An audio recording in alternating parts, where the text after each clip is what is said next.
NSS Program Officer, University of Mumbai. Dr. Satish Kolte, sir, District Coordinator, NSS, University of Mumbai. And all our teaching and non-teaching staff and all our fellow mates. Looking at the current scenario and outburst of COVID, we have ventured into online platform. COVID has spread like a wildfire throughout the globe, a pandemic that has collapsed economies, global structures, and affected millions of people around the globe. It has caused a lot of impact throughout the world. With a total of 143 million people affected all around the globe, solely India has seen around 14.5 million cases. And today we are under a lockdown because of the spike of the active cases that we are seeing in the current scenario. As we take precautions by staying at home, wearing masks and social distancing, we have a frontline workers, doctors, scientists, etc. working day and night to create an antidote, or in simple terms, vaccine to put an end to this deadly disease that is causing such a havoc throughout the world. There have been a lot of myths when it comes to the vaccine that is available in India or around the globe. Will it be effective? Or it is just an antiviral shot? Or is it just water happening? There was some really bizarre news about it. So today, when we look up to the topic, vaccine, how does it work? We will be reflecting on the vaccines that are created and how it is going to help us fight this disease, and how it will, bring a change, and we can put an end to this scenario that has caused like 2 years have gone in this now. So before I introduce our speaker, he is a very well-versed speaker, but before I do that, I would have Puranik sir speak a few words. Thank you, Annie. Respected Mr. Vishram Vaidya sir, who is resource person for today's webinar. Principal Dr. Kiran Mangaonkar, my colleague program officers from Khalsa College, my district coordinators Dr. Satish Kolte, and dear volunteers. On behalf of NSSL University of Mumbai, I welcome you all for this unique webinar. Even NSS Regional Director Mr. D. Karthikeyan has also joined the webinar because of its uniqueness. That this is something need of the hour, that we should create awareness about vaccine and how it works in the society. And that is why we are organizing this particular workshop. Just to give you a brief idea of activities you have done during the last 12 months, I will give only 3 figures. All the NSS volunteers together have distributed more than 15 lakh face masks. You have contributed around 16,000 blood units during the period of pandemic.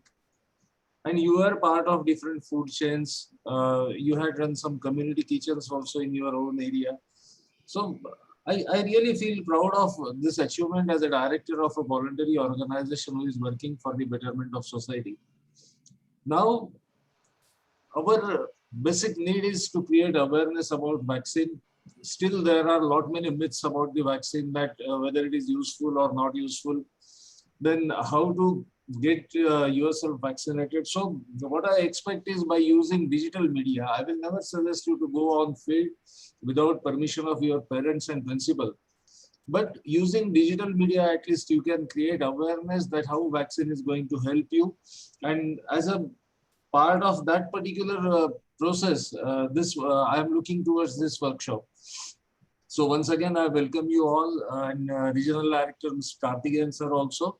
And thank you for giving me an opportunity. I thank the management and principal of Khalsa College for hosting this wonderful webinar. Thank you, everyone. Over to Annie. Thank you so much, Puranik sir, for enlightening us with all the works that we have done as an NSS volunteer and welcoming everybody. Can I have Mr. Karthikeyan sir to please come forward and speak a few words? Yeah, thank you, madam. Thank you for. Thank you so much, sir. Yeah. Thank you, Dr. Puranik sir, first of all, to invite me to this very wonderful webinar. It's in fact, colleges and NSS cell under University of Mumbai organizing very good online awareness programs from the first wave of this pandemic, and they're continuing their efforts without any gap or without any time or something. They are doing their excellence work starting from, all the NSS units under this University of Mumbai. It's really appreciable. So starting from helping the people who are affected by this pandemic, and to create awareness, online awareness, and to involve the NSS volunteers physically to so many activities like making the social distance distribution, preparation and distribution of face masks, sanitizer, and many things. Now, I really appreciate the management of this institution to bring this very good kind of awareness workshop on vaccination. This is a really need of this hour. That too, particularly now the spread is very more, and once again I want to mention that the resource person selected from the Serum Institute, the internationally famous institute, it's a very really appreciable, and so many volunteers, even organizers, the NSS field functionaries, like program officers, including me, I can say, having more doubt on how the vaccination works. Even though I also got vaccinated, but still I have some doubts. So this kind of webinar, really nice thing to understand the process of the vaccination.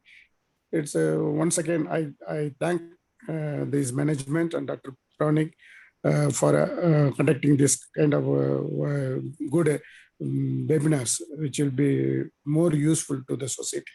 And I wish all the NSS volunteers and field functionaries, those who are attending this webinar, and please carry this, spread this message after learning this. That is very important to your peer groups and to your neighbors and the maximum possible public, so that they will get motivated to come forward to get vaccinated. Thank you, one and all. Thank you very much. Thank you so much, Karthikeyan sir. It was really a pleasure to have you here and speaking to us. We look forward for you to speak to us in further events as well. Now, without any ado, I would take this honor to introduce our speaker, Mr. Vishram Vaidya sir. He is a very skilled professional who has been associated with Serum Institute of India Private Limited since 2000. He has done his master's from University of Pune in microbiology, MDP, M and IR from Symbiosis Institute, Pune.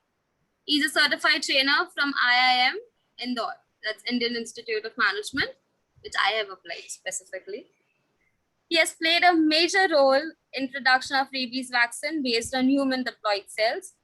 Currently, he is involved in the Viro cell-based rabies vaccines, RabiaVax S.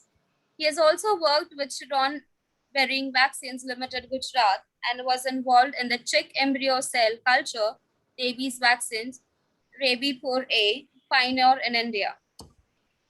He has given lectures on vaccines-related topics in colleges across Pune, Mumbai, and Marathwada University. He was also a facilitator for Professors Refreshers Program in Mumbai University. He has also delivered lectures on communication skills in University of Pune, various colleges and international centers. He is a visiting faculty at International School of Broadcasting Journalism, MIT Pune, Sakal International Learning Center, Callidius Media and Arts Academy. Apart from his wide and extensive contribution in the world of science, vaccines and education, he has been working as a newsreader on the Darshan Sahyadri for last 21 years. So if you think he's a familiar face, he actually is. He has been impaled anchor for Akashvani Pune and for various Marathi stage shows.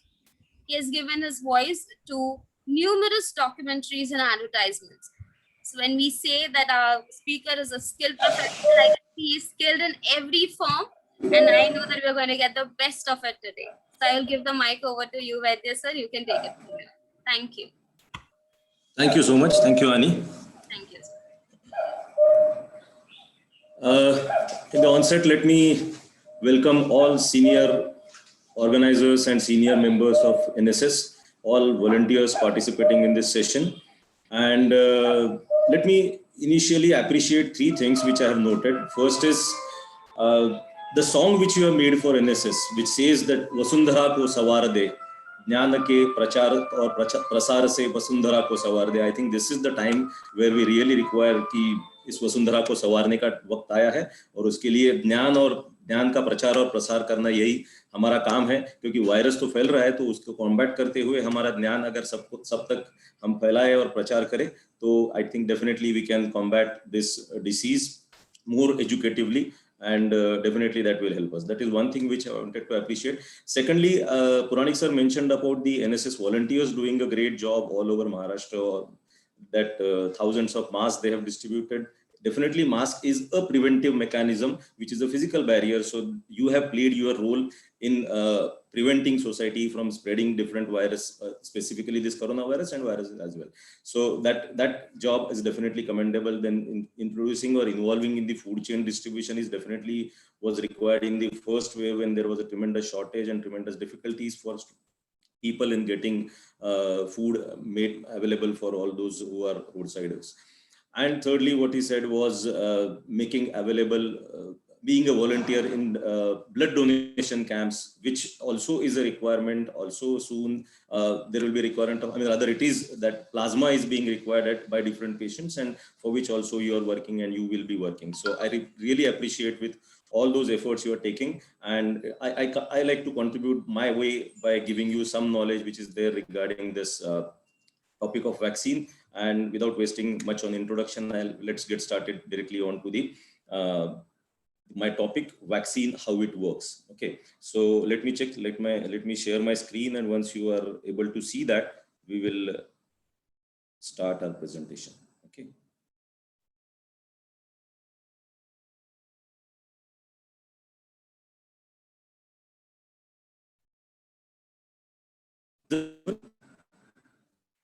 Hello. Yes, sir, it is visible. Fine. So let me start. Now, my topic is vaccine. How does it work? Whenever there is an introduction to certain topics, what we call it as, we will have always being defined the problem with 5 different ways of W and 1 H. Okay. Now, what has happened here is we have coined our topic with the name, how does it work? Now, H is to be followed by 5 different W's which are to be understood first, and then we'll go to the actual understanding about how does it work. Okay, so there are 5 W's which we are supposed to understand first about vaccine, and then we'll understand how the vaccine is going to work. So these are 5 W's: who, why, when, where, and what. Okay, we'll start one by one. First is who invented or who gave the concept of vaccine. It was Edward Jenner, almost 200 years back, and he showed that the concept originated in a way that he was observing people who were milkmaids, and milkmaids were dealing with cows, and there was a disease occurring with the cows called as cowpox. And incidentally, he observed that those milkmaids are not having or getting contacted with the human disease called as smallpox. So what he did is he took out some skin lesions from those cowpox and injected. It was very challenging activity for him to make people ready for this, but he did. And then what happened is he injected this small fluid to the individual healthy human beings, and he also found that yes, people are getting protected from smallpox as well. So this was the actually onset or origin of the business or origin of the concept called as vaccine, and that is how the word comes with Latin word vaccinus, and of cows is the meaning of that. So that is introduction to a topic with vaccine word came from, like Latin word vaccinus. Now, when it was concluded that yes, there is something called as preventive mechanism available for smallpox in 1980, almost 200 years later, WHO declared that the deadly disease smallpox has been eradicated. So right in the beginning, let me tell you that yes, it is very much possible that we can eradicate a certain disease from this earth.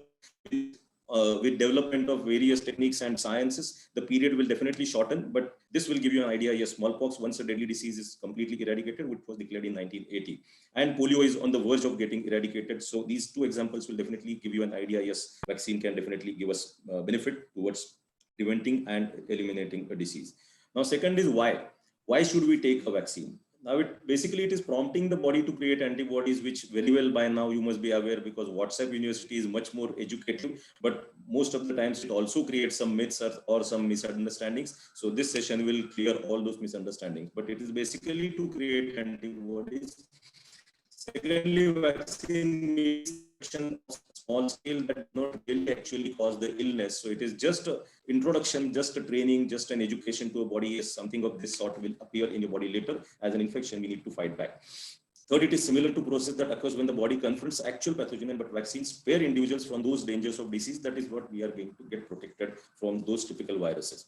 Now, rather than treating a disease after it occurs, it's better to get prevented. So it is always said that prevention is better than cure. So in this case also, always prevention is better. Vaccine make the use of this concept, and vaccines prevent spread of diseases. And lastly, when we get vaccinated, like you volunteers doing job for different causes, yes, vaccine, once we are getting vaccinated, we are not just protecting ourselves, but we are also protecting those around us, because there are many individuals which might be not allowed to take vaccine due to some or the other reasons. For them, you are making a shield, because those who are around that person or around those individuals, yes, they are not allowing this virus to reach that person, and that is how we are also making a social impact of vaccination. So now, once we have understood why it is when we are supposed to take, whenever you feel like there is a requirement of protection against certain disease, at present definitely it's a coronavirus and COVID disease against which we want to have protection.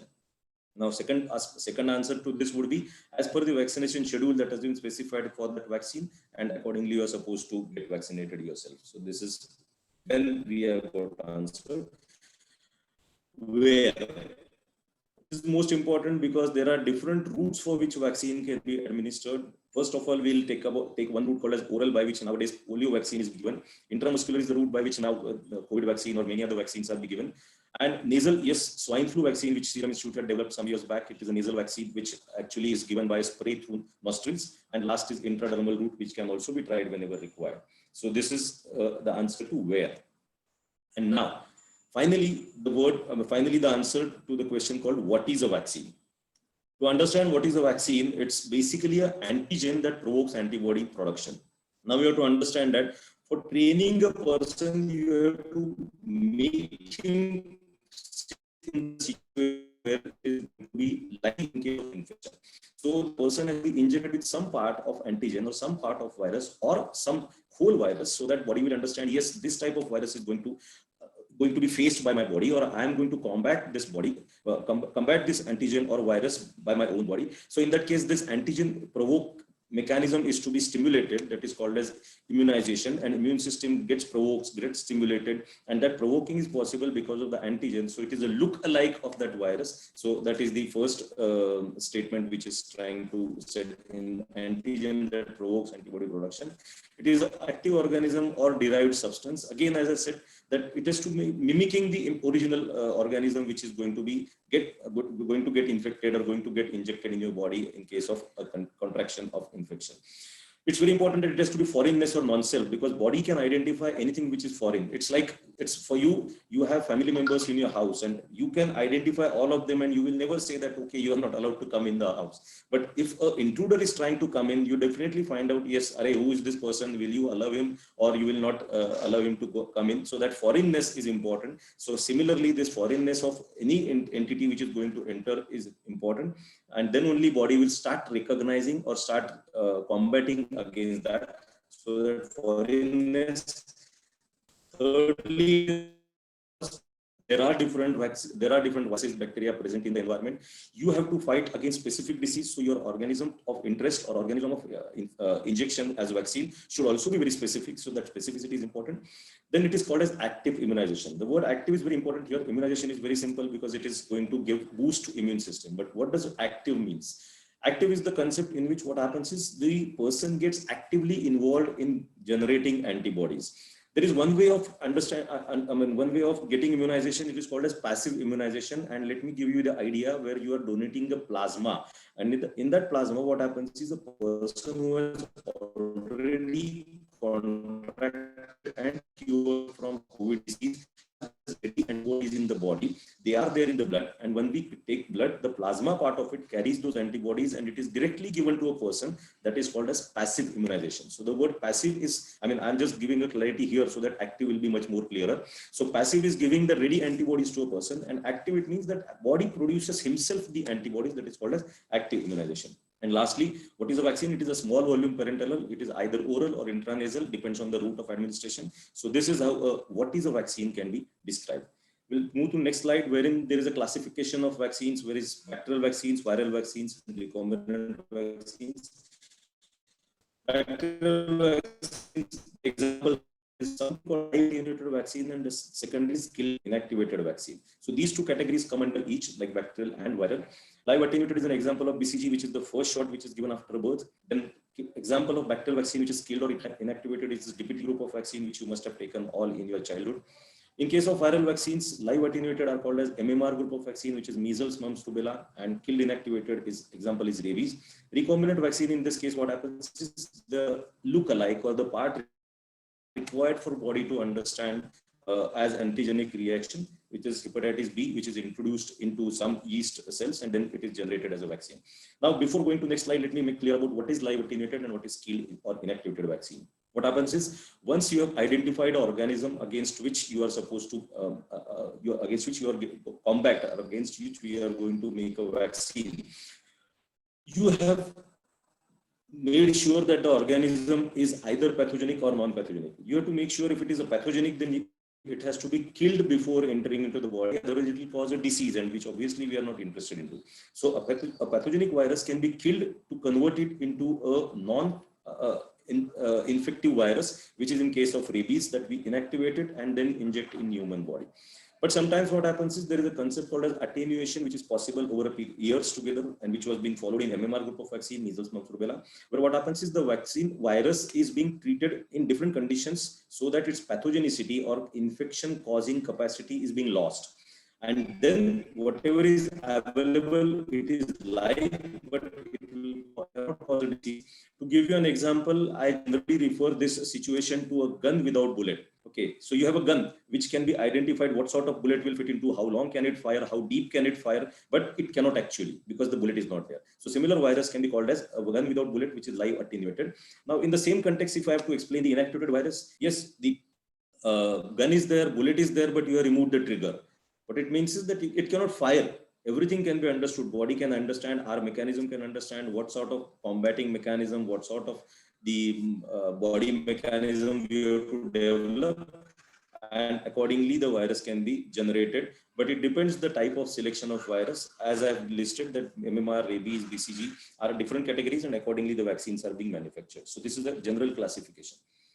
Now we'll go to the main concept of the topic, called as how vaccine is going to work, and for which this slide is important. There are three different types of barriers that really work in our body. First is a physical barrier, in which case, if you see there are, whenever something enters in your eyes, there will be tears coming out. Okay, or if something enters in your nose, you will sneeze. And all these mechanisms are trying to repel or trying to give out something which is entering in your body. And that is how first the topmost portion, which is physical barrier, will take care of all such foreign entities entering into the body. But not always possible. So something do enter, and or something does enter. And in that case, what happens is this virus or bacteria, if it has entered, body starts its second mechanism, which is called as innate immunity, and it responds faster so that it will identify such foreign particles and start working on it. That is called as phagocytosis, by which such organisms or such entities are being captured and they are neutralized. So this is the in a way, after physical barrier, the immune system which works initially, it is called as innate immunity. Now, even after that, there is a persistence of that virus or bacteria, and in that case, then a real immune system starts working on it, which is called as adaptive immunity or active immunization. In which case, what happens is these pathogenic entities are accepted by dendritic cells, and they present their antigen or the foreignness of that antigen to the T and B cells. They start producing antibodies. And after that, once they have started producing antibodies, obviously it takes time, it cannot be an immediate effect, but whatever the time required for those antibodies to develop is the period for our vaccine to get set into our body and start working on it. So in general, whenever there is an infection, first there will be physical barrier, second will be innate immunity, and third, the one which is produced by body, which is called as antibodies. Generally, what we refer to going inside is called antigen. So against that, it is antibodies, and these antibodies will be generated in numbers and numbers depending on the level of infection in your body. And once they have been tackled off, they will slowly start diminishing. But in practice, is memory which remains in our body, and this memory is going to help us, which is a main aspect of this vaccine for understanding how vaccination works. So this memory is going to remain in your body. So whenever next attack of similar organism takes place, the faster reaction will be possible if you are vaccinated. So this slide basically explains how vaccine works. Now, further slides will deal about different aspects of vaccination and different modes of or other mechanisms of production of vaccine. Again, I explained about innate and adaptive immunity. It is the first line of defense, and there is no prior exposure needed in that case. And now, if you see the chart, the antigen has got innate immune response as the first reaction to it. Antigen which is recognized, but it is general reaction to whatever is happening. But in the right side, which you see, it is antigen is recognized, then adaptive immune response is there, then it is evaluation, and there is a clonal expansion by lymphocytes to produce antibodies. So these are the two types. The body fights back to a mechanism.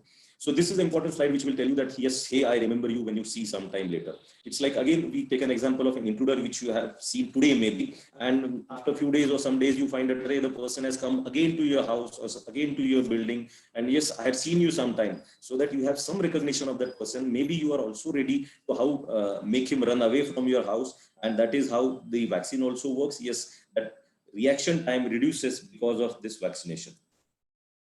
Now, there is a time scale on which I was also telling in previous slides: innate response and adaptive response. Innate response in hours, it is faster, and adaptive response takes days initially. Once you are vaccinated, once you have taken the vaccine, obviously the reaction will be faster, and adaptive response will work faster. This slide will really give you an idea how the dosage schedule, and in our case, we are taking 2 doses, what the concept of it is. On the right side, or sorry, on the left side, on the y-axis, if you see, it is relative amount of antibodies being produced, and on the x scale, you find that is a time in weeks. What happens is, once we have introduced antigen in our body through a vaccination, first vaccination, there is an increase in antibody titer, which you see a steep rise there, and after that 4 weeks or 6 weeks period, it starts depleting.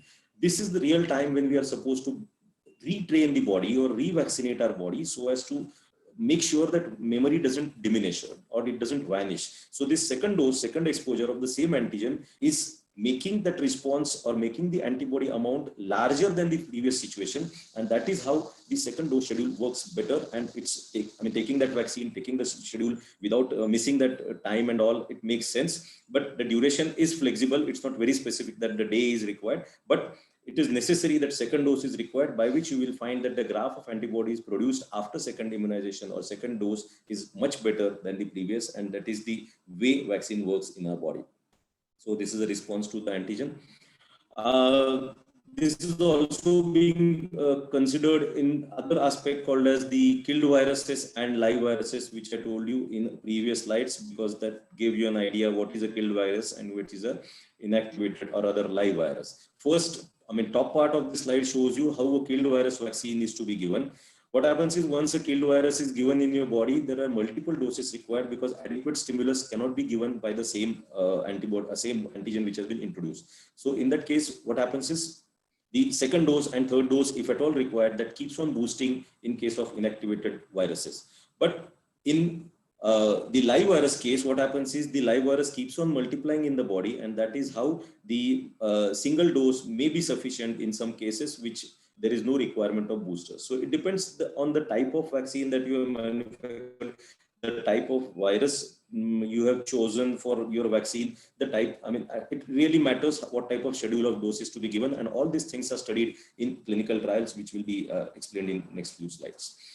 Now, important factor is how to grow a virus. This virus cannot grow. I mean, generally, if you're seeing this fungi or bacteria, they can grow on a synthetic media. If you keep a bread or your chapati for a few days, there is a fungus growth which you can observe. But viruses cannot grow on such synthetic media. So in that case, what happens is we have to use living cells, and we have to find out which is the combination of cells on which the proper yield would be there. So virus can replicate into it, and once the in previous days the cell culture systems were developed, this viral vaccine study was also being taken up fast, seriously, and possibly because of this advancement.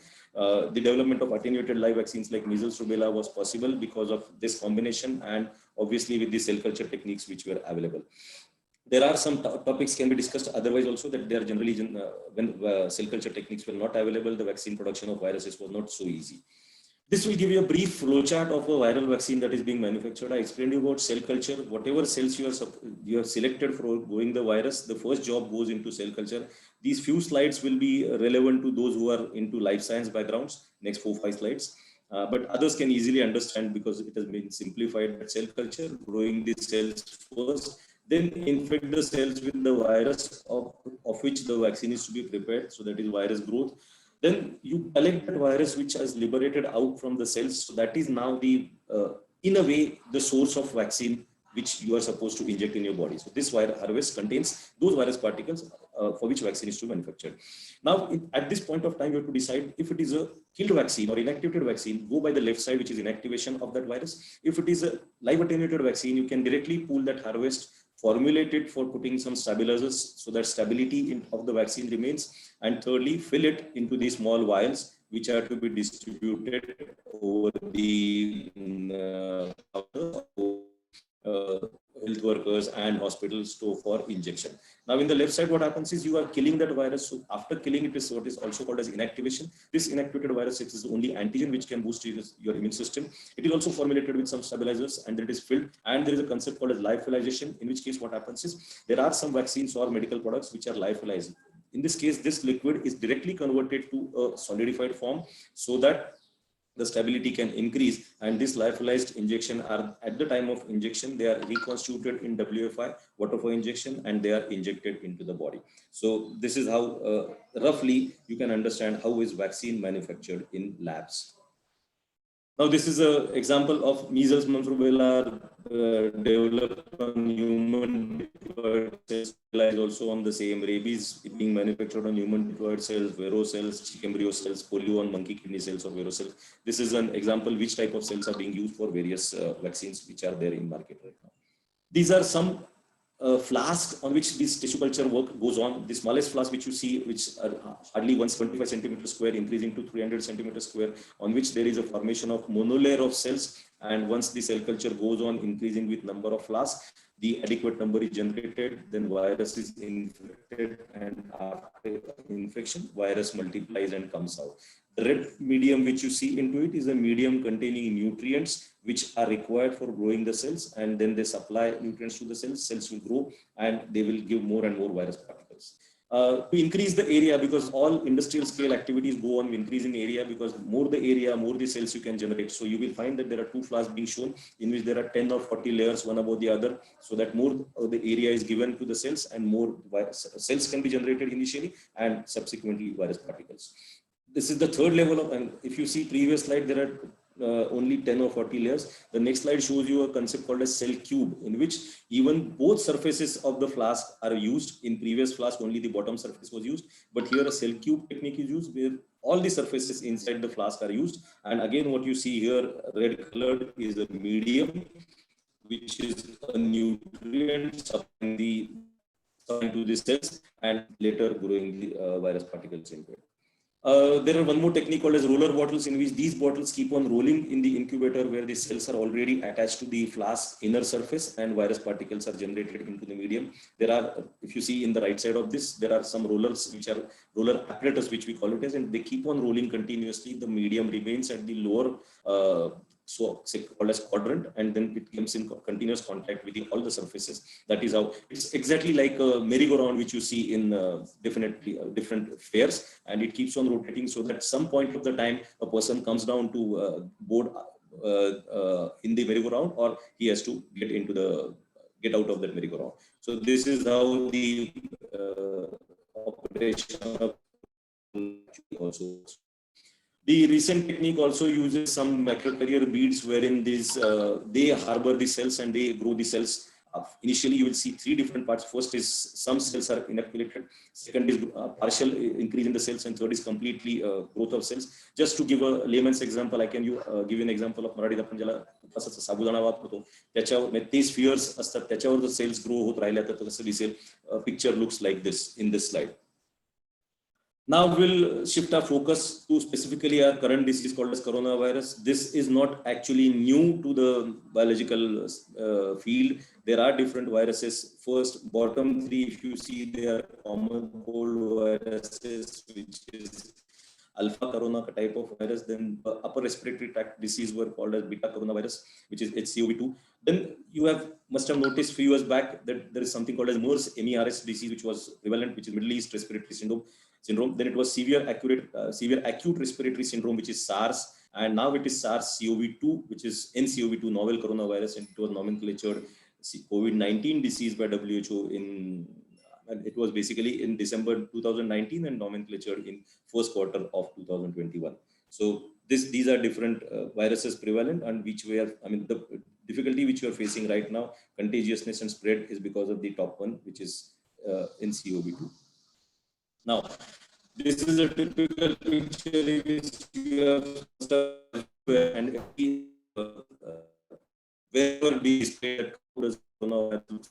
This is a picture the portion inside, which basically the nucleic acid or RNA and protein which is there, and the spikes which you see, which are like a flower-like buds, and they are spike proteins which really get in touch with our body cells and then get infected, rather infect our body cells, and the onset of infection starts thereon. So this is a typical appearance of coronavirus. Now let me clarify here, the virus is called as corona and the disease is called as COVID. So that is a difference. Coronavirus is which we have seen in the previous slides. These are all corona category viruses, corona genera we call it as. And then we are referring to, it is a COVID disease. COVID-19 was a severe acute respiratory syndrome coronavirus. A familiar information to most of us, but once again recap, it was first detected in Wuhan, China in December 2019. Outbreak was declared in public health emergency of international concern on 30th January 2020, and officially it was named as COVID-19 on 11th February 2020. On 11th March 2020, the WHO declared COVID-19 as a pandemic. And what does pandemic mean? The disease is spread worldwide, and it is the first time that a coronavirus has led to pandemic. Which we have seen the previous viruses also, but first time it has led to a pandemic in this case. Now, once we have decided that all the situation or understood all the situation, there were challenges in developing a vaccine. And what were the challenges? Obviously, shortening the time and discovery of vaccine candidates, because we have seen all the processes, how to identify the virus, how to grow the cells, how to multiply them, what type of techniques, what type of large-scale manufacturing we are supposed to use. And in all such situations, what happens is that shortening is very important, and how it is to be done was a challenge to the scientists, and that has been tackled by many organizations. Obviously, one of them is Serum Institute, which I belong to. Then production and clinical development. Once we have found out, yes, this vaccine is a candidate vaccine which can work well, then there is a large-scale production which is required. Then there is a clinical development where we are supposed to make sure that there is no harm from this vaccine. It is going to give good efficacy. It is going to boost good immune response in your body. So all this we're also there to consider on timelines. Ensuring that vaccine reproduce appropriately native antigens. So whatever you have produced in vaccines, it should look alike of that is also a challenge, that it shouldn't have any change in the strain. The immune response induced is also of adequate strain. That is why I showed you the graph initially, that what is the real time, what is the actual time when there is to be infection, what is the dose schedule which is to be given. All these factors were challenges. At the same time, scientists are definitely well versed how to do that, but every disease gives a new challenge to identify which is the right vaccine which is to be developed. Now, the coronavirus which has been used everywhere, which is a ChAdOx vaccine, in which case coronavirus clubshield spikes, which you saw right now, they are on their outer coats, and they have the immune response from their coronavirus study suggests that they are a good target for a vaccine. So they were identified in this case of vaccine, and the Oxford vaccine contains the genetic sequence of this surface spike protein, which was introduced in a carrier virus, which is called as chimpanzee adenovirus. So after vaccination, the surface protein of coronavirus is produced, and which then primes our immune system to produce antibodies and attack the coronavirus if it enters in later stages. So this is how the ChAdOx virus, what we call it as, or chimpanzee adenovirus, works as a carrier. Now, next slide will give you how this vaccine was made. Left side, which will show you that is a chimpanzee adenovirus, which is modified, which is unable to cause disease in human being. So now you will understand that though this is a virus comes in your body, which cannot replicate, which cannot cause a disease, it is only a carrier.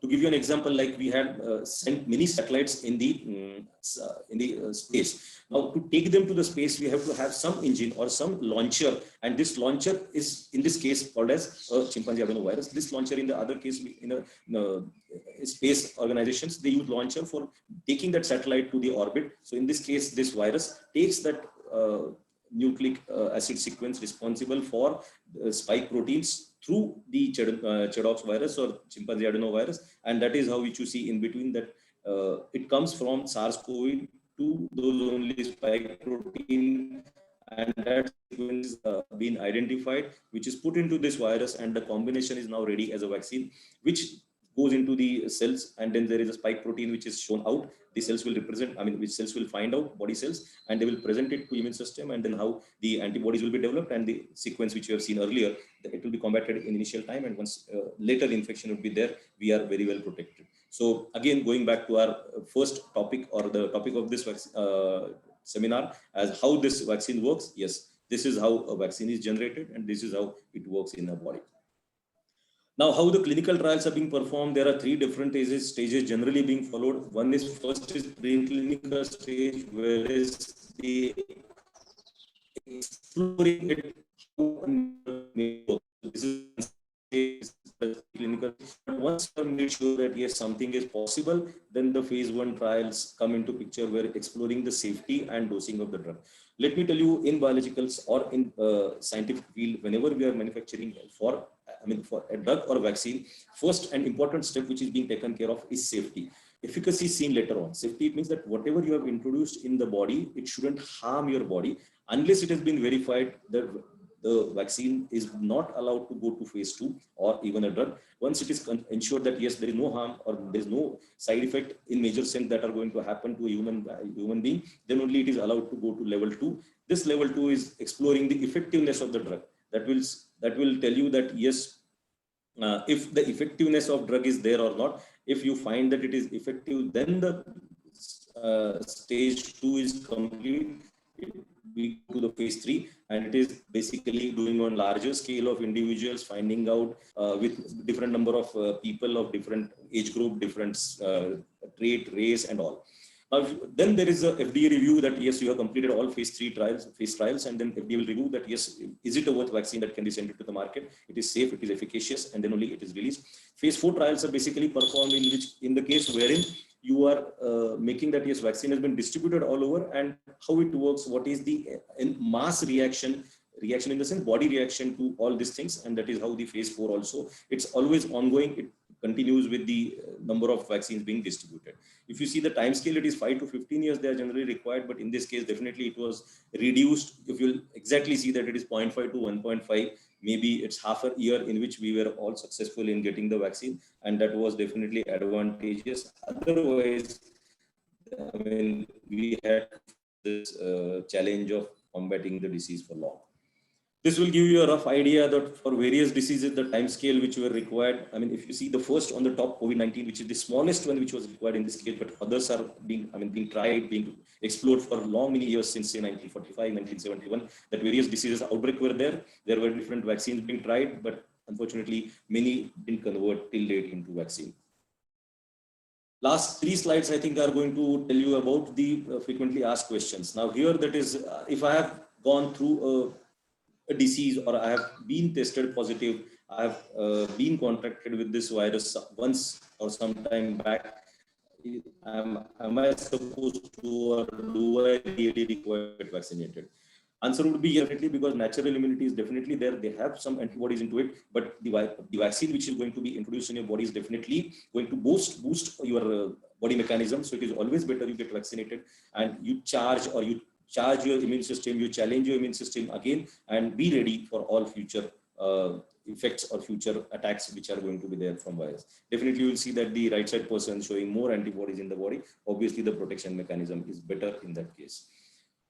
This will give you, I mean, we have listed this, or we have seen this earlier, but again, typically in case of coronavirus, what happens is this spike protein which you see, which enters through, I mean, the virus enters through nostrils and also. If you see that masks are more important in this case, because the route of entry of this virus to our body is this. I mean, you are not going to eat anything which is having virus into it. So it's always through the air or this thing through which virus is going to enter. So it means that your protection can be much more better if you are wearing a shield in front of your nose and nostrils and your mouth. So it's better you prevent by a physical barrier right away at that point of time. So chances of contracting disease at that point is minimized. And then if at all it is going to enter in the body through the canal or through the respiratory system, then it is going to enter till the lungs, and the severities of the disease and medications which are required are all there in that case. But the picture will give you idea of, I mean, how it enters and how it goes to the respiratory system. So it is basically a respiratory system disease which can be easily prevented, which can be easily, I mean, ourselves protected by using masks. Lastly, it will give you some idea about different platforms of vaccine. I mean, there are 4 to 5 platforms available right now. One is RNA vaccine, second is protein-based vaccine. Then there is a viral vector vaccine, which we saw right now as a ChAdOx or chimpanzee adenovirus vaccine. There is viral vector vaccine, which can replicate, wherein the virus is live attenuated, which can multiply, replicate, and produce immune system, produce antibodies in your body. And in last is virus is inactivated, which can go into the body. And so these are different ways of making this vaccine, and this is how we can really combat various attacks of coronavirus by different type of vaccine being manufactured. We have seen various types of vaccine manufacturing, and all or many can be employed in this case also. Let me tell you, this coronavirus vaccine was the fastest possible vaccine on this earth, for that matter, and which has really worked well for us, and vaccination definitely is going to help us. And I think with this slide, let me conclude my introduction to this topic called as how vaccine works. Okay. Over to the coordinator. Thank you so much, Vaidya sir. You know, it was very informative session, and like I could relate just because I'm like, you know, it was not just for science background, but it was a commonly generalized topic that we all could understand, and it was very well explained. Yeah. And you know, I really liked it. We Yeah, have I mean, actually it was a big challenge for me to explain it to a mixed population. Maybe there are some from life science background. For them, it will be, many slides will be very basic. For others who are having background other than science, for them this will be definitely an informative. So this is open but for for a person who is from another background could understand, because I have my mother sitting right next to me, and she has also logged in. So she's like, "Mala kala." So I can say that this is understandable. If she understands, everybody can understand. But for a person who's not from the science background, so it was really, really informative and very well explained. Because see, when we think of a presentation or a webinar, we have people just speaking. But then when there is an audio there and then you're speaking, your video is on, so it was a communicative session. It was just not like the camera is off and you're going on talking. Yeah. So it felt like, yes, we could listen to this and everything was just, we could imbibe it very easily. It was there penetrating our brains very correctly. So we are having questions coming in. I know that. Yes, sir. Please. Yes, please. I have one question that was there in the chat box. Just a minute. So let me check. We have a question from NSS Ruya Ganesh Chokar. Mm-hmm. He has given a question that is, who approves the vaccine and how do they miss the blood clotting issues for, like if there's a blood clotting happens, how can they do it? Who is approving the vaccines apart? Okay. Yeah, I mean, for approval of vaccine, there are different agencies. Other apex agencies is Drug Controller General of India, DCGI, and they approve the vaccine. Before that, they are studying whatever clinical trials are being performed. They will go through all the data. They will understand what has really happened. They will check with all the outcomes of efficacy, then safety issues of the vaccine. And once they find that, okay, whatever they have results obtained are all suitable, are all well possible that it can convert it into a vaccine that can be administered to, in a large population, then only they will allow. Not only that is first approval, each and every is being manufactured by any manufacturer. It has to be approved by FDA or by Drug Control General of India, and then only it can get released into the market. It's not that only the initial vaccine approval is there, but definitely initial vaccine approval is quite tough. They will scrutinize in detail, and once in case of such faster situations, they will have in detail a study of each and every aspect. So it doesn't happen that it is just released into the market based on the available data. It is scrutinized thoroughly by experts. Yes, the second point was things how they missed out.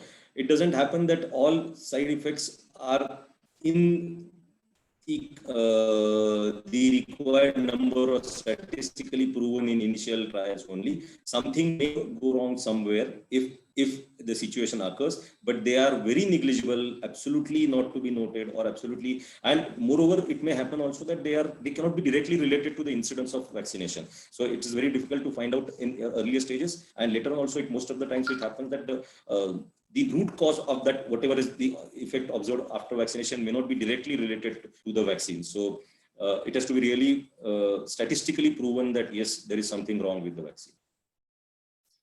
Thank you so much, sir. So there's another question. Where it is? Yeah. It is from the last few days, cases reported by people after getting COVID vaccine. It is said that the rare type of blood clotting occurs typically associated with low platelet count. Was it being seen after inoculation of Covishield vaccines? Again, as I told you that there is no direct relation being observed and statistically being confirmed by the agencies which really monitor these things, that yes, there is something wrong with the vaccine or happening because of vaccination. Okay. There's another question by Mandeep Kaur. It is like, is it true or just rumors that after taking vaccine, a person might just get fever otherwise, or it is that the vaccine just failed the body? It means like if the fever is coming, that it is effective, and if it's not coming, then it is not effective. No, it's not so. I mean, it depends on the a human body, how it is going to react. In some cases, you will see the reaction in terms of fever, but in other cases, body is definitely responding to the vaccine, but it is not exhibited. So the side reactions are not seen every time, everywhere. Okay. So like individual, I mean, if you can see a similar situation, if you are traveling somewhere, all have eaten the same food, but some develop the diarrhea, but some do not. So this is the reaction to our fighting mechanism of an individual. In some cases, the person is strong enough to tackle that. The exhibition of side reactions won't be that. But in some cases, if person has really seen that foreignness so strongly, then only the reaction would be there and it will be seen as fever or whatever. So it is just the basically fighting mechanism of your body and how it reacts. Yeah, it's an indication, but indication doesn't mean that those who don't indicate doesn't develop antibodies. Yes, Okay. they do develop, but there is no indication. Yes. Then is it necessary to take this same dose of vaccine from the same brand or company? Like if we take vaccine from one brand and the second dose from the same brand or some other brand is okay? Very true that you have to take of the same brand basically because you have challenged your body or you have vaccinated your body with some type of training system. Okay, like just imagine that you are familiar for a say a maths teacher with one teacher, and after 6 months the teacher changes. Okay, it takes time for you to adapt with him. So it's better you continue with the same vaccine. Same is the case after Diwali vacation, you continue with the same teacher. Same is the case after second dose, you better continue with the same manufacturer rather than changing. So it's always advisable that you should take same vaccine in both doses. We have Kolte sir asking analysis for coronavirus. I didn't get it. And then how can we do analysis for coronavirus? Analysis means? Analysis, it would be like just how, indication or something. We'll have Kolte sir asking again. Yeah, if you can. We'll come back to this question. There is another question. The first dose of vaccine is having side effect of lower backache in many female. Why? There is no such answer to what side of side reaction would be there. They are all mentioned in the leaflet or the booklet which is given with the vaccine, saying that okay, all these side reactions would be observed. So why side reaction is there? There is no answer. Obviously, body has seen something foreign. It is going to fight back, and during fight back mechanism, there is some reaction or something which will be exhibited as in case of fever or some whatever, body ache, which has been generally observed. So these are understanding of a body that is something has entered as foreign to your body, and that is why the reaction would be seen. Okay. I missed the first part of the question of Kolte sir. That's why we couldn't get it. Okay, the first part was generally antiviral tests are carried out in various laboratories. Students are taught such tests. We know it is difficult to study. Can you suggest some laboratories or research centers where a suspected natural product sample can be tested for tested for viral analysis? So that was the direct message that I had. Yeah, to be very frank, I'm still not getting the question, but let me answer that. In case of various tests being performed for coronavirus, yes, there are, sorry? Yes, sir. I'm just still trying to open up the question on the bigger screen. Okay. So whatever, if virus is present or not, there are different methods being followed. In case of larger level of infection, you are having the test called as rapid antibody test or rapid antigen test. Antibody basically to detect antibodies, but rapid antigen test, which is called as RAT. And in other cases, when the infection is at low level, there is something called as RT-PCR, which is a real-time polymerase chain reaction test. In which case, what happens is this is one science to be understood that we are able to conduct a small quantity of virus present in the sample which has been collected through pharyngeal or nasopharyngeal cavity. What we do is we try and multiply many times, and if it shows that after multiplication there is some presence of coronavirus, it means that in a very low load the virus was present, which can be detected by RT-PCR test. If it is a very large load, yes, there are basic tests which are available and faster, but RT-PCR is a more conclusive, more specific test to find out, yes, even a lower load of virus can be detected by that test. Okay, thank you. So there's questions. I have to keep checking. The next question, where were we?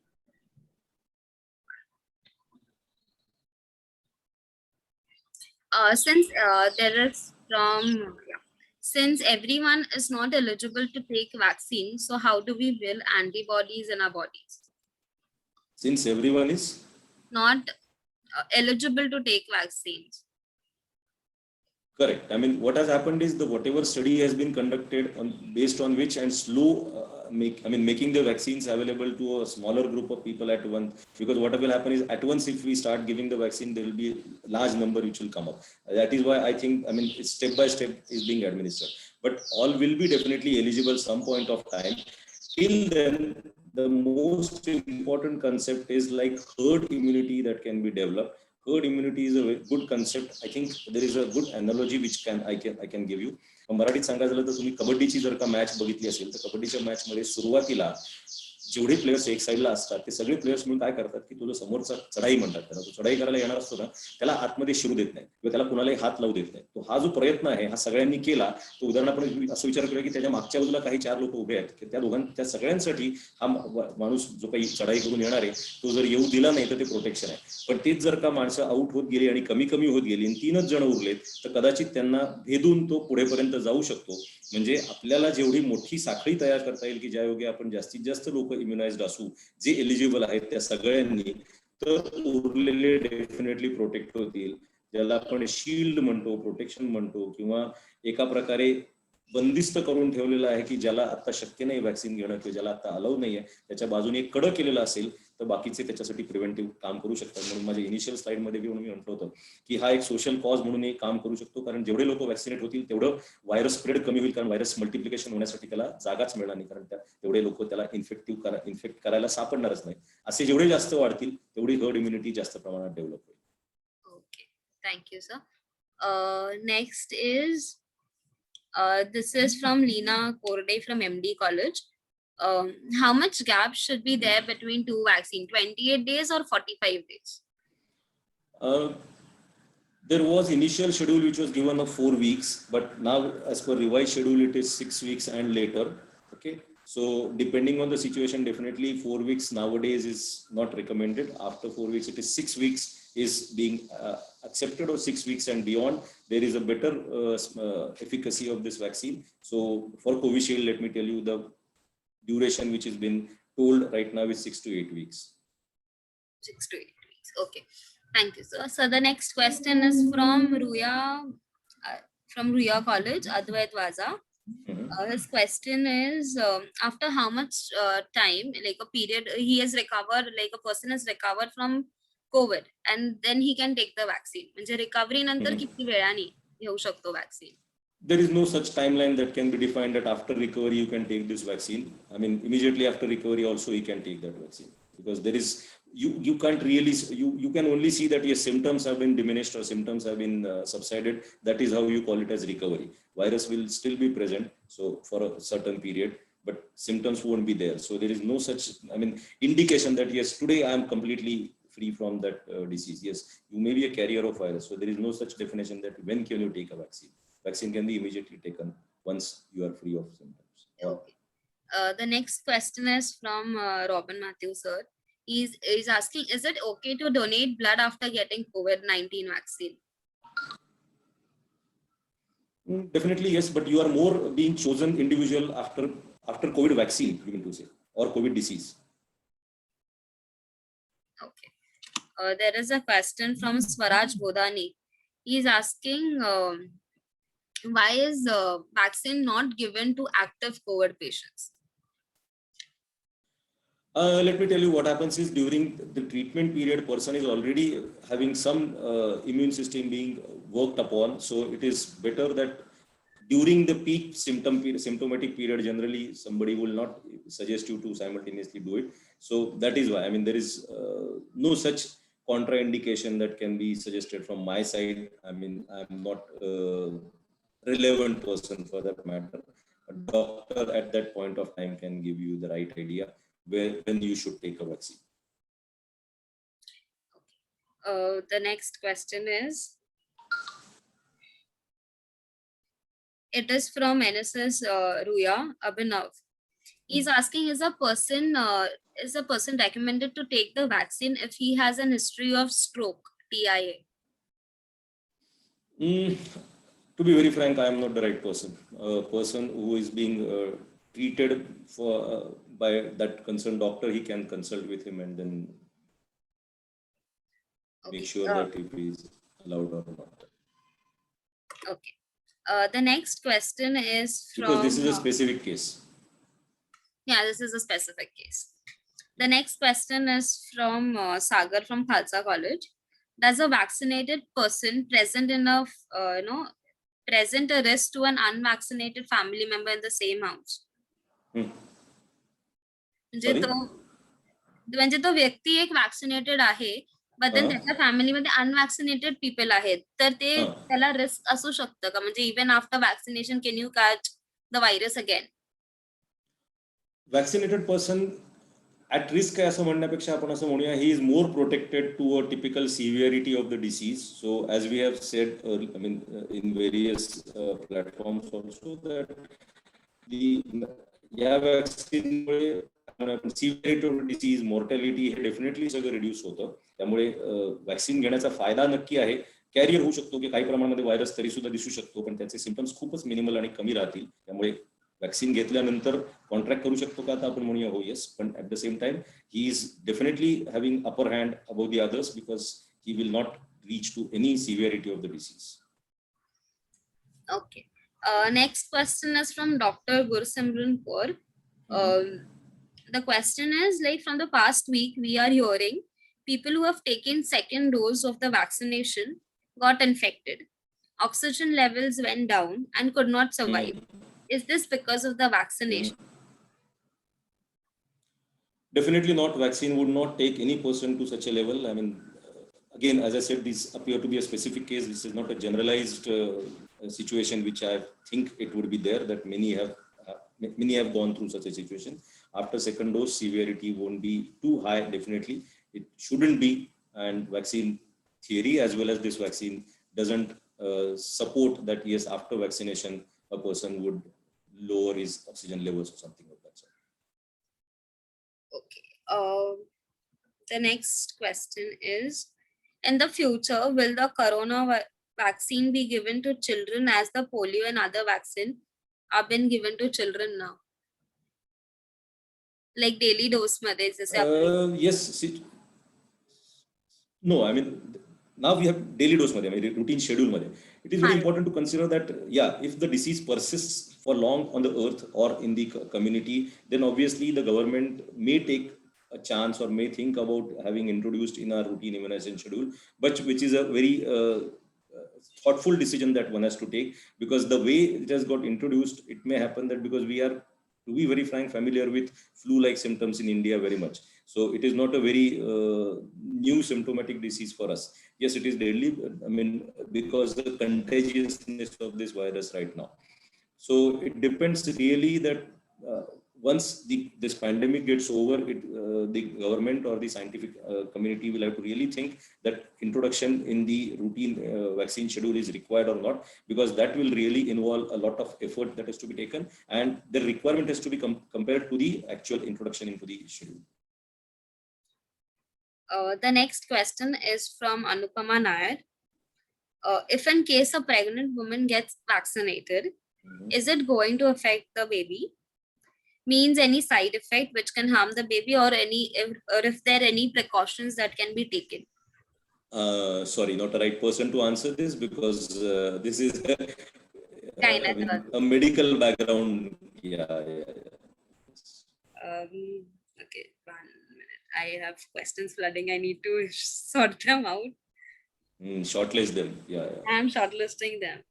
So the next question would be, no, this is done. There is one question that is like, there's the Sweetie Mishra, like one of her friend had taken the vaccination, and even after taking the vaccination, he was tested positive for COVID. As I told that, yes, it is very much possible. Only thing is that after vaccination, the severity of the disease going towards mortality are being substantially reduced or almost nil. So that is how the vaccine is going to help you, that testing positive after COVID vaccine, yes, it is happening or it may happen. Okay. The next question is from Ramesh Devkar, sir. He is asking, like, why not the required capacity of medicine is included in 1 dose of vaccine, and why a person has to take 2 doses? Yeah, this is a very good question, and for which there is a very simpler analogy that we can understand that, okay, like if we are we are studying for 10th exams, okay, and we study all over the year for each topic, but then still we require prelims before the exam, still we call it as revision before the exam. Once which we have read or which we have studied may not be remembered that strongly. If you revise it, which you go through once repeatedly, you can remember it better and you can reproduce it better during the exam. Same way the body behaves, you have to boost, you have to charge, you have to challenge the body, say repeatedly or at least twice, so that the required levels are attained. And since the study has cleared that yes, second boosters are enough to have the antibody titer levels in this case, that is necessary for to be given in sequential situation, because initial response won't be so high as I had shown in my slides, the graph. The second response would be high only in case of second dose. First response would be low as compared to the second response. The next question is from Insia. If a vaccine is just the inactive or milder version of already existing virus, then why is it so difficult to make? Yes, difficulty is because of making it mild, or making it milder is the first difficulty. We have to make sure that it is really milder, because if it is not mild, then once it enters the body, it may cause a disease. So attenuation has to be complete. That is one thing. So I'll reframe the sentence called as milder. It is attenuation. It's complete removal of pathogenicity, which is not going to cause a disease, which takes time. And we have to make sure that nothing should get changed after introduction of vaccine into the market or into various human beings, so that repeated studies to confirm this or confirm the safety of the vaccine takes time. And there are different levels which cannot be simultaneously conducted. First safety is confirmed, then you can proceed to next level, then to the third level, and so on. So it takes time.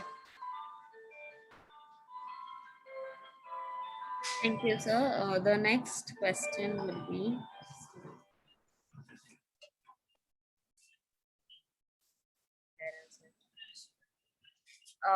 what are the consequences that one may face if the boosters that are mandatory to be taken are delayed or avoided?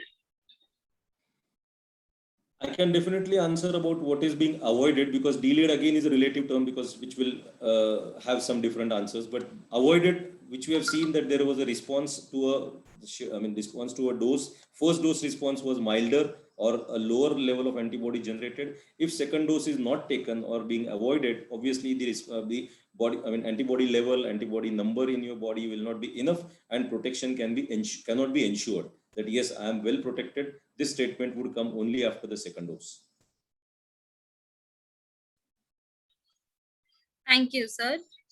There's the next question. Is the concept of cocktail vaccine true? Like news channels say they mix two vaccines together and give. There is nothing to comment at present regarding coronavirus, but let me tell you, we have been having different vaccines of different diseases in single shot. Example was measles, mumps, rubella, or DPT, diphtheria, pertussis, tetanus. So 3 vaccines or more vaccines in a single dose is very much possible, very much being tried. Rather, the increasing number per dose has been always thought of, because by which you can reduce the number of shots or pricks, and the transportation of vaccines, cost, everything can be reduced if you pack all the vaccines in single dose. But it also has a limitation that once you do this, every individual vaccine should show its effect in the body. One shouldn't subside the other vaccine which has been packed in the single dose. So these challenges come up while increasing number of vaccines in the single dose. Thank you, sir. The next question is from Priyank Gogari. Is it true that the late we take the second dose after the first dose, the more number of antibodies are produced? Yes, very much. If you are taking the second dose after 6 weeks as suggested at present, definitely the antibody levels will be higher, and the following that schedule is very much important scientifically, and as proven by the initial studies. Yes, that second dose as prescribed should be taken. Thank you, sir. So the next is, what is the difference between Covishield and Covi vaccine? Yes, in brief, I can explain that Covishield is a vaccine which has been prepared from the spike protein, which is into the Chadox virus or chimpanzee adenovirus, which I told you in detail in my presentation right now. Covaxin is basically a virus which has been inactivated during the process of manufacturing and then given into the vaccine. The basic two differences, different type of vaccine which I had explained. Covaxin is given by after, the virus is inactivated and then presented as a vaccine in human body.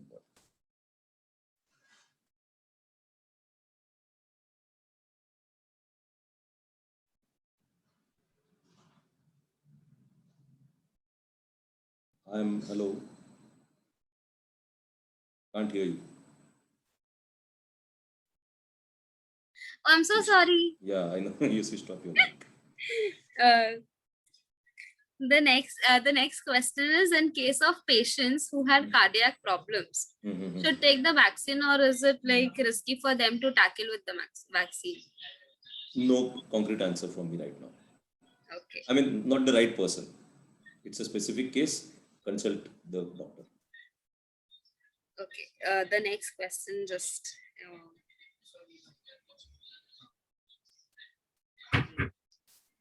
Next question.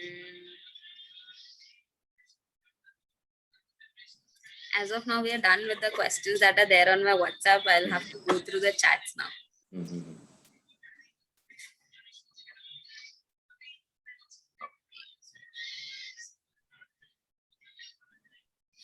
There is a question like, any health criteria is needed to take the vaccine?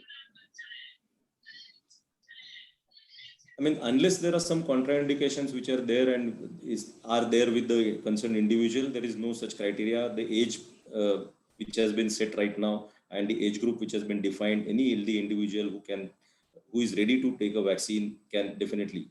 There is no such criteria unless there are some recommendations or contraindications. If they are there, which doctor can very easily tell you that yes, you are not supposed to, or otherwise, generally one can easily take the vaccine. Okay, thank you, sir. The next question is, how long do I need to wait if I had or need to get a non-COVID vaccine? Like if he's taking a COVID vaccine, then after that, then other vaccination. Yeah, in that case also what happens is the other vaccine, I mean, there is no such study at present that in a situation when you are under a vaccination schedule of one disease, can you take other disease or not? So at present, there is no concrete information available that can be given that yes, you can continue with other vaccination schedules also. There's a question that is like, can a person catch COVID-19 twice even after being vaccinated? Yes, very much. I mean, I have told earlier that yes, after vaccination, carrying the virus is very much possible, but symptoms will be very less. That is the effect or efficacy of the vaccine being seen. The next question is, steam inhalation as one of the most effective home remedy. Home remedy. So somehow helps prevent COVID-19. I told you the method of this spreading of this virus, that it is going to enter your body through nostrils and through, mouth, basically air or windpipe. Now, the thing is, whatever ways you can think of preventing its entry or its harboring into the nostrils is always being considered as better. First of all, as I told you, that masks will prevent virus entering through the nostrils to the body. If at all something enters in the situation, then nostrils can be washed off by different methods. Definitely steam is being tried or being helped, but it is always a physical method of removal, which you can't ensure that you will remove completely that virus which is there into it. So yes, I will not say that you shouldn't try, you can't use it, but it has to be done very cautiously. You don't do it excessively, that every now and then you take a steam, which is not advisable at all, which is going to harm, because you're going to take something hot continuously in your nose and mouth. Oh, thank you, sir. The next question is like, there is a mindset of the people that there is a better and effective vaccine that is going to come out in the market. Is it on its way, or is just another myth that is happening around? I mean, there are different platforms we discussed right now, but there is nothing called as, better. So I can't comment saying that, okay, something better is going to come or not. Whatever is available right now, we should make use of it. because waiting for that may allow virus to spread more and more. So it's better, whatever is available right now, you must take it. If you feel like that something better has come later on, we can always give a thought. The next question is, sir, I have read about the intranasal vaccine and it is more effective than the normal one, and only 1 drop of nasal vaccine is enough. How much is it true? Yes, I mean, there is some standing to this statement, because the route of administration, as we were discussing earlier, oral, intranasal, intramuscular, of which this disease is being developed through a respiratory tract. So a vaccine also entering in through the same route obviously may appear better, but again, the studies will confirm that, okay, this route is better or not. Apparently, yes, apparently we can think of that the route remains same. So the vaccine entry through that route also would work better.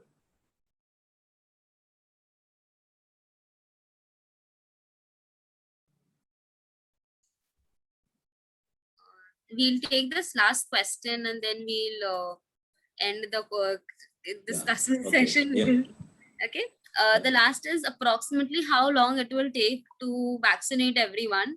Do you think that the herd immunity will develop among the people before everyone gets vaccinated?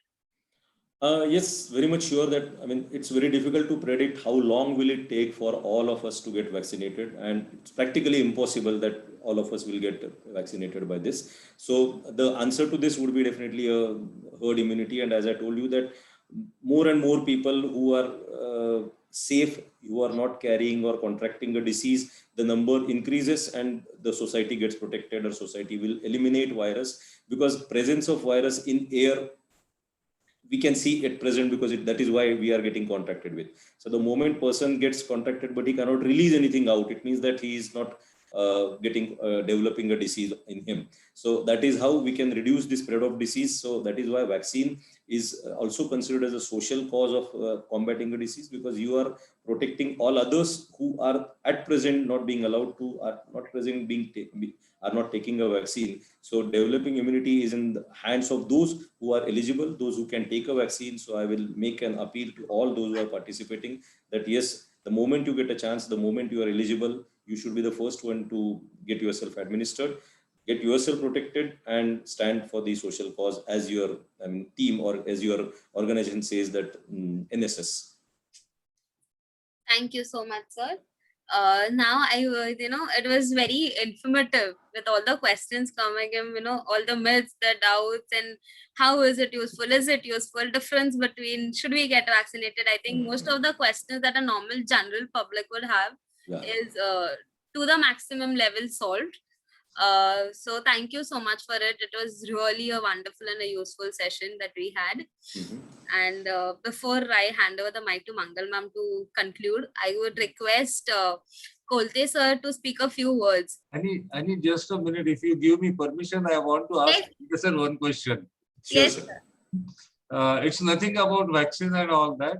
It's about your regular role as a news reader. You might have interviewed many people during your news sessions. How do you feel today that my students, volunteers are asking you questions and you are answering them? Yeah, I mean, there's a role reversal for me, maybe, because otherwise it's my job to ask the questions and get the answers. And as we are taught in our interview techniques is like on field or in media, our role is not to ask the questions, but get the answers. And since I knew that, I was more in giving the answers than, I mean, rather diverting the questions. So you I took your place. Yeah, I mean, yes, definitely. You could be a good, I mean, you can be a good anchor on AV media also. Thank you so much.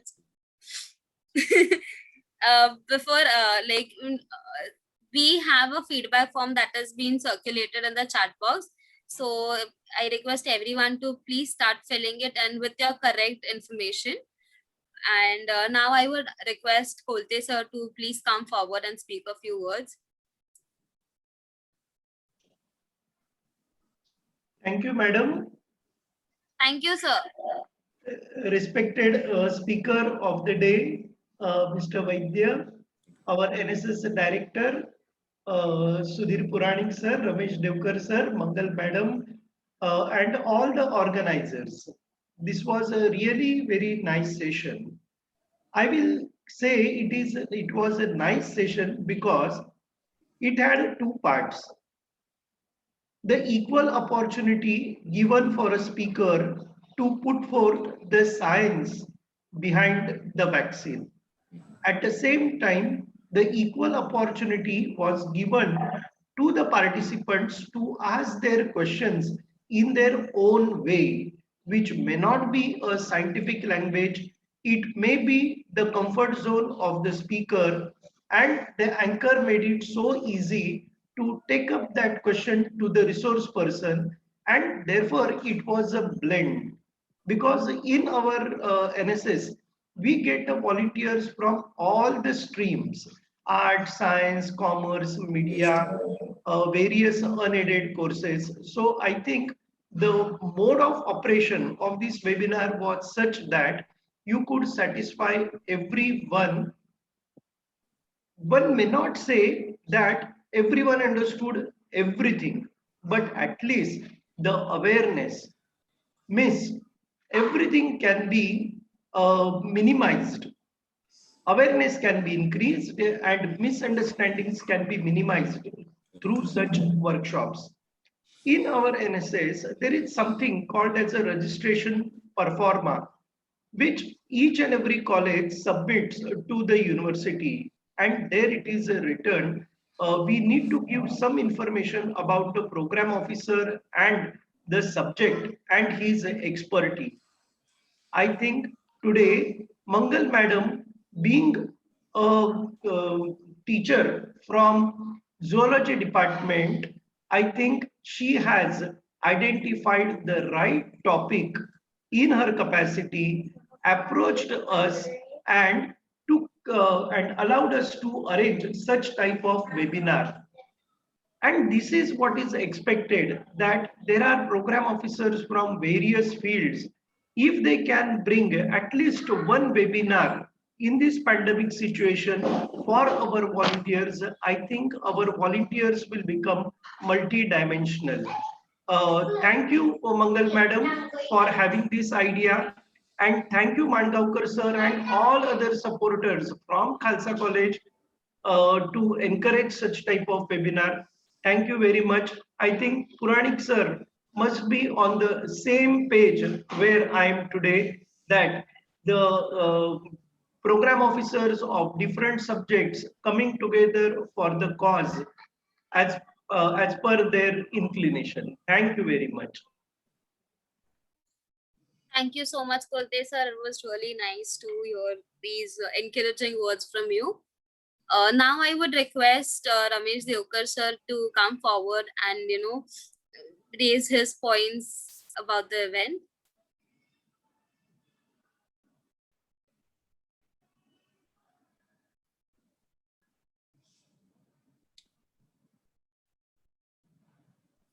Sir, you are on mute. Your mic is off.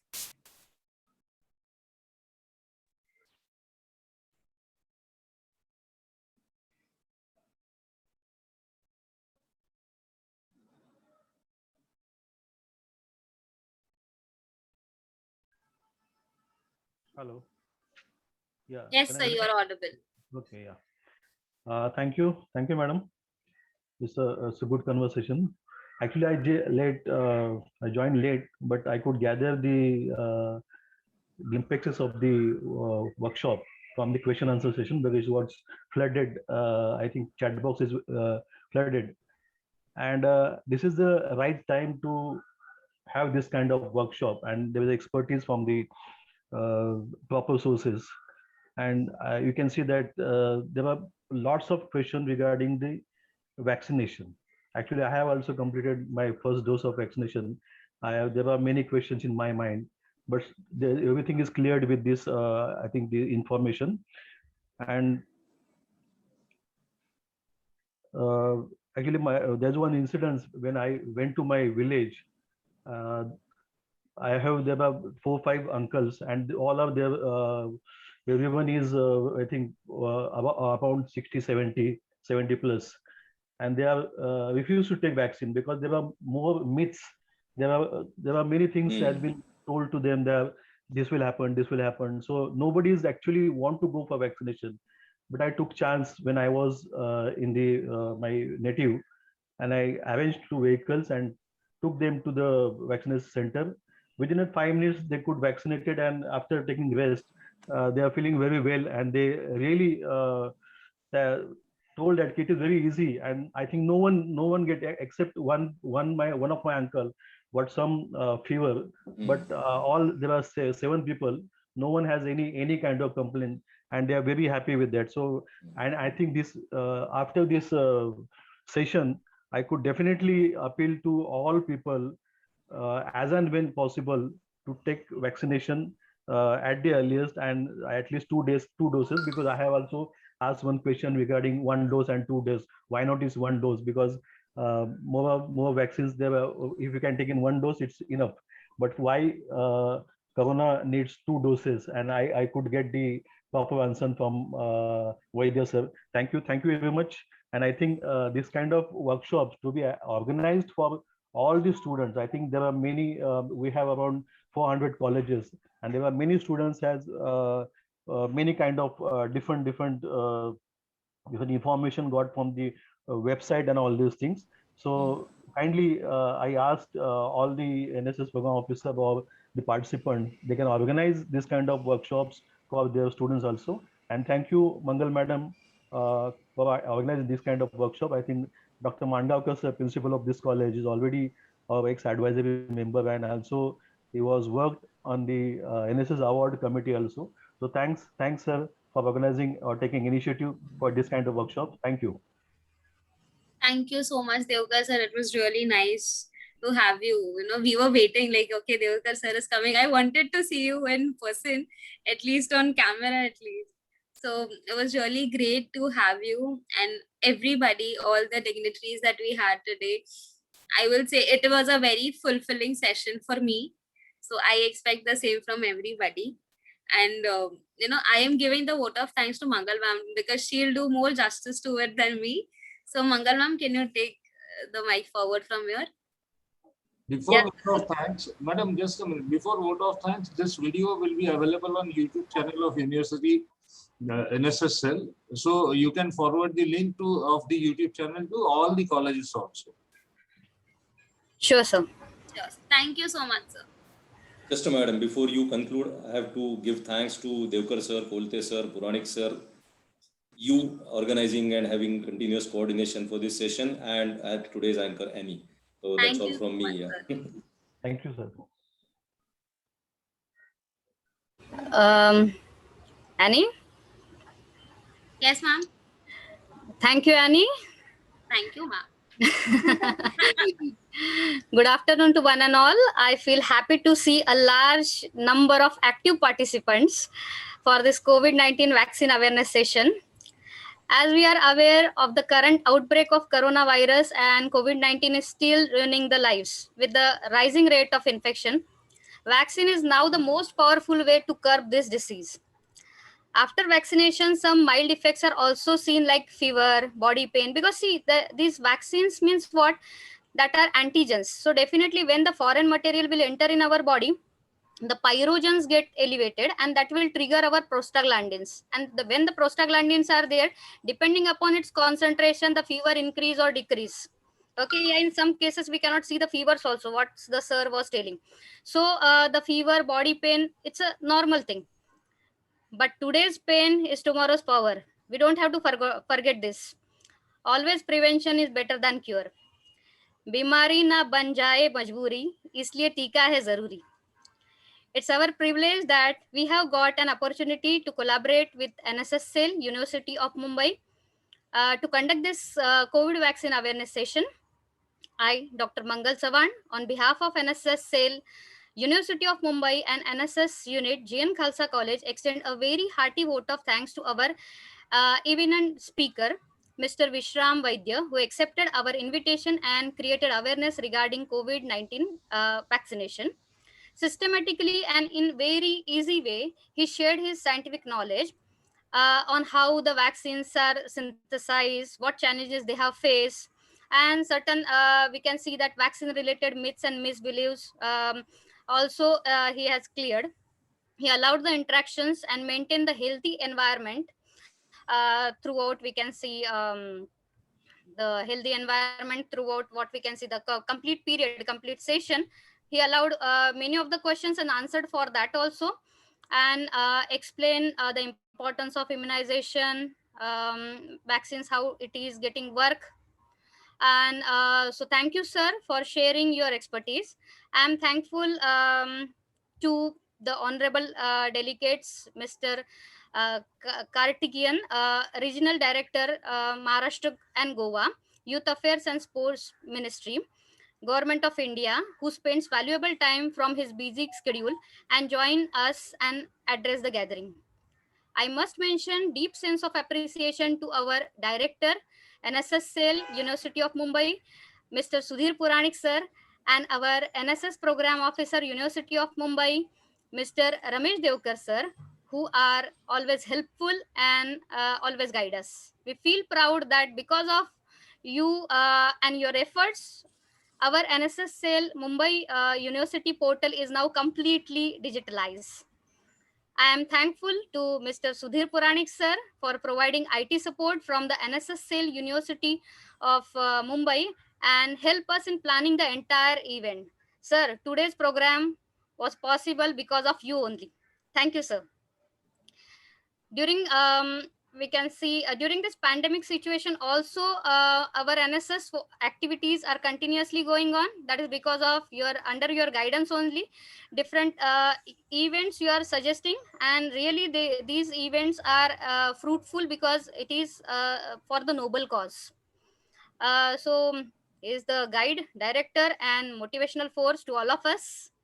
I feel proud that today our beloved Dr. Satish Kolte sir, District Coordinator, University of Mumbai, and our advisory committee member is with us. He was awarded with the best program officer at the national level by our Honorable President of India, Mr. Shri Ramnath Kovind, in grand ceremony held at Rashtrapati Bhavan for his social contribution. Thank you, sir, for joining us and also addressing our gathering. I take this opportunity to thank management of GN Khalsa College, who always support us to conduct various types of programs. I am very grateful to our principal, sir, Dr. Kiran Mangaonkar, sir, for giving us an opportunity to organize this event and boosting us. Today, because of his ill, what we can say, he is having fever, and because of that, he has not joined us. I'm thankful to our Vice Principal, Madam Durga Madam, who helped us to get such an eminent speaker. Thank you, Durga Madam, for providing speakers information. Thank you very much, Madam. I would like to express profound gratitude to our beloved Vice Principal, Dr. Davinder Kaur Madam, who always motivates us and guide us. Today, she is not with us because she is on traveling. I'm happy to express vote of thanks to our program officer, Dr. Tripathi sir, for helping in planning session. And also I'm thankful to our committee members for their kind support. I'm thankful to Mr. Aldrin, as he has posted the brochure on our college website, and we got such a large mob, as well as the certificates he is going to generate that. So I'm thankful for that also. I would like to thanks to my dear volunteers, Annie, Krunal, Jay, Ria, Tejas, Samiksha, Akshata, and Deepika, who have been running around doing a lots of things. Thank you, all of you guys. Very thankful because of you. This event is successful. I'm thankful to our area coordinator, program officers, HODs, teachers for sharing the webinar details with their students and promote them to participate in this webinar. We mind your presence also. Thank you, all of you. With your students, you are also there. Thank you. Finally, I thanks to all our wonderful participants, NSS volunteers, non-NSS students who has participated and made this event successful. We can see that सुरक्षा जीवन का अर्थ है, सुरक्षा के बिना सब व्यर्थ है. तो चलो टीका लगाए, सुरक्षित भारत बनाए. तो इन पंक्तियों के साथ खुशहाल भारत की कामना करते हुए इस कार्यक्रम की समाप्ति की घोषणा करती हूँ और आपकी अनुमति लेती हूँ। स्वस्थ रहे, सुरक्षित रहे। Thank you all of you. One announcement for all. Participants who attended the entire session and submitted the feedback form will be provided with the e-certificates on their mentioned email ID within 15 to 20 days. Thank you all of you. Thank you very much. Thank you. Good Thank you workshop. so much, Mangal ma'am. Thank you. So before we end the session, Mangal ma'am gave the feedback details. But then I will still request you all to please fill it accordingly. 15 to 20 days is the minimum time that will go because we have everything going on simultaneously. Simultaneously, exams are also going on. Online exams are also going on. We have Therefore, exams it will take time. coming. There's other events happening. There's system generated certificates that is to be made. So please bear with us for 15-20 days. We'll send it to you as soon as possible. So before we end this event, ma'am, yes, sir. It's a good teamwork. Good. Thank you so much. Thank you, sir. Thank you all the delegates and all the participants, okay, for joining us and making this event as a huge success. Thank you all of you. Convey regards to Mandavkar, sir. Yes, sir. Sure, sir. Yesterday, I think he took vaccine and he's got having vaccinated. that fever more than 100 Okay. and suffering with the body pain and all that. Yeah. Let's see. I will call. Okay. Thank you. So it is this event was a success and a teamwork because of the leader that we have, that is Mangal ma'am. She's backed us up a lot throughout all the events. But When we have Puranik main sir. see the story gets started with I called Durga Pawar madam. Madam, you are there? Are you there, madam? I called her and I asked her ask about the resource person, and she told that Vishram Vaidya sir, he is a good orator and he is from the same field, so he will be the proper person. And then I approached and Vishram Vaidya sir very thankful. Okay, एक phone पे ही आपने accept किया हमारा invitation for that. Thank you. It is very nice Thank you. actually. Thank you. Thank you, sir. जो भी question थे students के, it was solved and it was properly solved, not only just given the answer. Good, sir. And Thank you very Puranik much. sir, very thankful. Very thankful. We are unknown with this particular platform. Invite you to be in larger this one capacity this one workshop. It's possible if you can give some time, because information needed for other colleges also, and specifically for the rural based colleges. In Mumbai, Sure, there that are is many kind of exposures is having for the students, but in rural area there are less exposures. correct. There are more myths about the vaccination and all these things. Definitely, they need to be rolled out. About to more workshops in the rural parts also, and I think if you will be available, I think it's a wonderful. Yeah, I like to contribute. Not an issue. Anytime. Just. So we will like to have you in physical presence when this COVID is over. We Sure, want sure. to take because over I'm seen. Patna. I'm seen only this much. Yeah, I want to see you full. No, this is exactly like how we see you know, on TV. We want more. Yeah, I know. It's like virus shown in a very small part going into the body. We want to see the full virus. Okay. So see, there's one more thing. This is what I do for every event. Okay. Everybody, please switch on your camera. I want photos.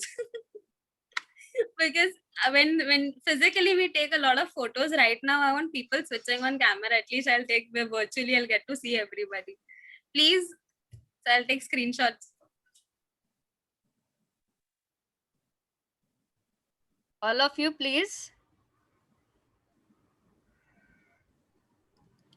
I have 10 slides, so there'll be 10 pictures. So I want people please filling it up. Kolte sir. I think Kranti madam is also there. Kranti madam, are you there? I saw Prerna ma'am also come.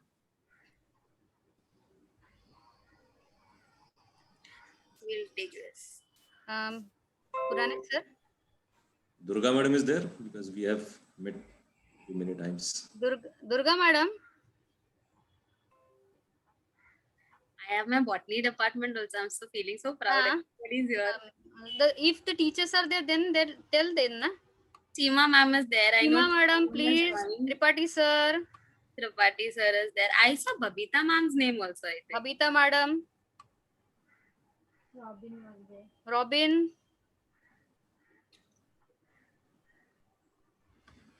Chalo, Annie.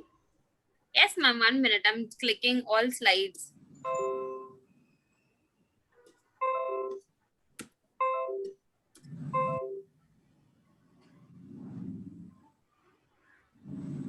Annie. Yes, Over? yes. Yes, ma'am. We are done. Okay, thank you. Puranik sir.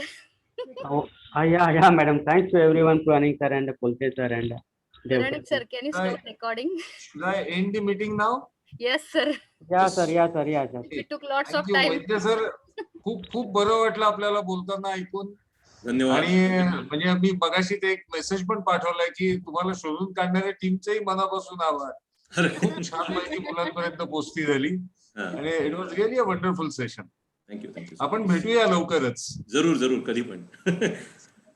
Thank you.